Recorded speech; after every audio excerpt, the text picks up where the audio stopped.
halika na sa amin ay sumama ka.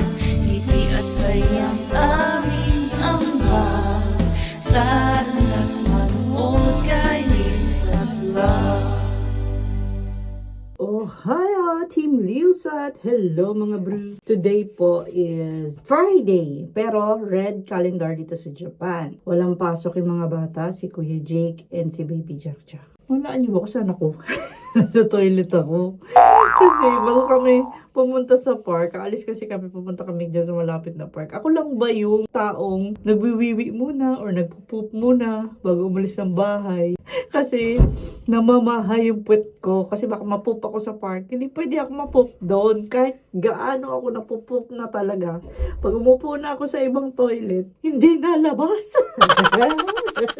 Kaya bago umalis ng bahay, nagpupoop ako. Anyways, sobrang TMI. Punta kami sa malapit na park. Si Kuya Jerome nasa part-time job. Si Papang, panggabi pa yung schedule niya. Let's go to the park! Ang bilis ni Jack Jack. Slowly lang. Careful, okay? Careful.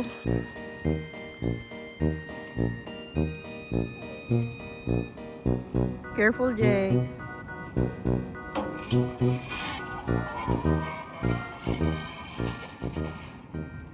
Naglaro na ng buhangin ang bata. Puro na naman buhangin niya pag uwi. Good morning, Pang. Yung about pala kay Kuya Jerome, dito po sa Japan, kapag dito ka graduate ng senior high school, bago pa yung graduation, mga bago mag-graduation date, ang ginagawa ng school dito, may mga ini-introduce na silang mga company, mga factories na pwedeng pasukan. Yung mukha ko, antok na antok. Galing pa kasi siya sa work niya. Umuwi siya kanina ng mga 5:45 a.m. But anyway, yun nga yung kay Kuya Jerome. Dito sa Japan, yung parang support nila sa mga graduate. Bago pa matapos yung school year, may mga ino-offer na silang mga job opportunities sa mga students. So, katulad kay Kuya Jerome, nagpa-part-time job siya ngayon pero waiting na siya kasi may full-time work na po kaagad siya. Maganda yung talaga system nila dito. Hindi matatambay yung graduate. Nasa sayo na lang kung igagrab mo yung opportunity na yun or ikaw mismo yung maghahanap ng gusto mong trabaho. Ang kinaganda lang sa ni Kuya Jerome, pagpasok niya, full-time na siya, employee na siya. Pinagpilian niya is dalawang klaseng company. Yung isang company ng car parts, tapos ngayon yung pinili niya company ng parang gumagawa ng mga sandwiches. Yung dinadala sa mga convenience store ganun or mga supermarket. So for me, yun yung kinaganda sa eskwelahan dito sa Japan. Kasi hindi ka magiging tambay ng ilang buwan or ilang taon. Parang engineer si Kuya Jake ah. Engineer ka, Kuya Jake? What? Yung sombrero niya. Parang namang engineer, oy. Mag-swing naman daw siya. Red swing daw, pang red swing.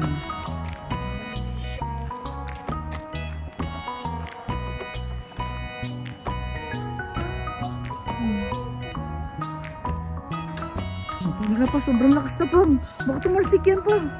Puto mo na pa. Sobrang lakas na pang. Baka tumalsik.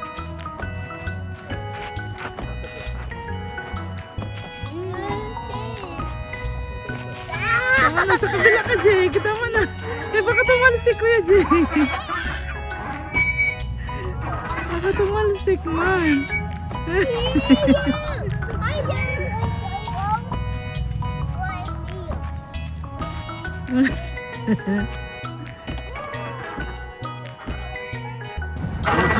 Sige ka focus ka gagnagang, kasi ka kumukasa. Mom's gonna push you.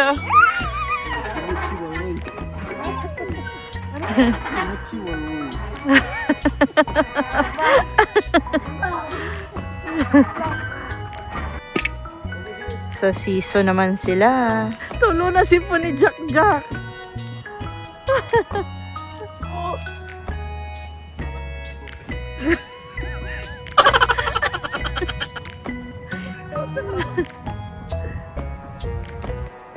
Uwi na kami kasi maghahanap kami ng murang bigas. Turo ko sa inyo kung saan kami nakakahanap ng murang bigas. Let's go home. You wanna buy chocolate? Okay. Let's go home.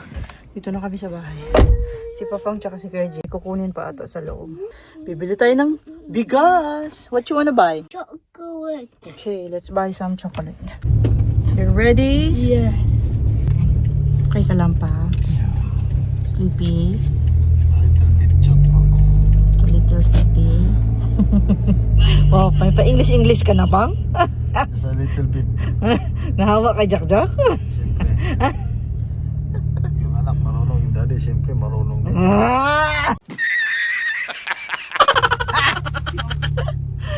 English si Papa kasi na English mo si Jack Jack Kuya You Jay. know how good am I? Ah! Anak ng teteng yan. Ano yun?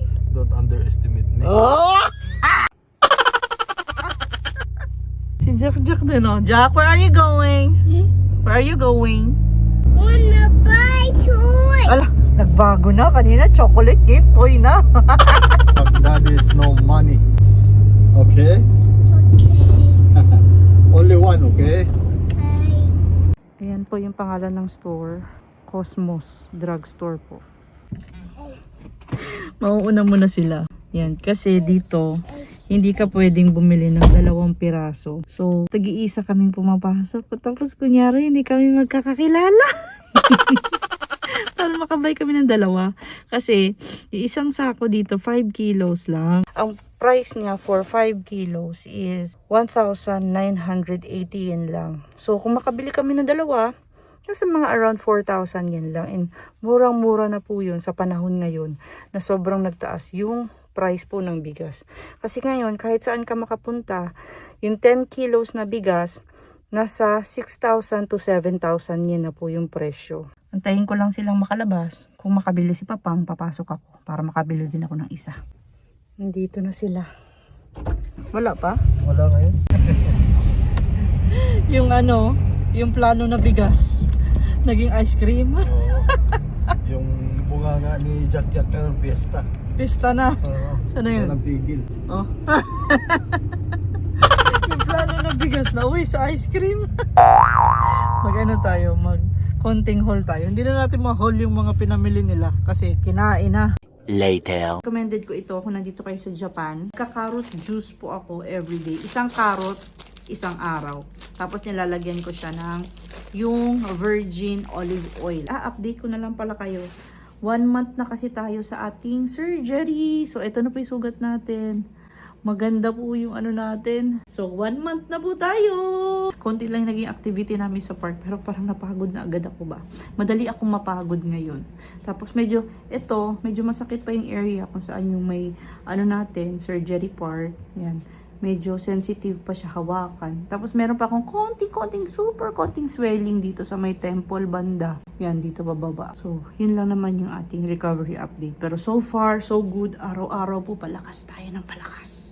And lastly, isi-share ko yung panglinis po ng mga suito o yung mga water bottle. And yung ginagamit ko naman doon para sa mga takip, naglalagay lang ako ng suka. So ngayon nagbababad ako.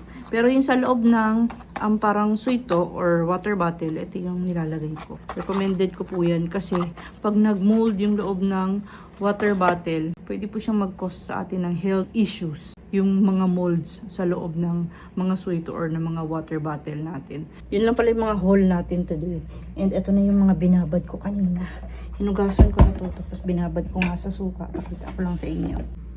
So, ito na. Nakababad yan sa suka. Nilagyan ko ng mga 2 to 3 tablespoons ng suka. Ito yung ginamit ko. Kasi, hindi ko naman na siya nagagamit. Kasi, pang baking ko ito eh. So, ayan yung ginamit ko. Nilagyan ko to ng mga 2 to 3 tablespoons.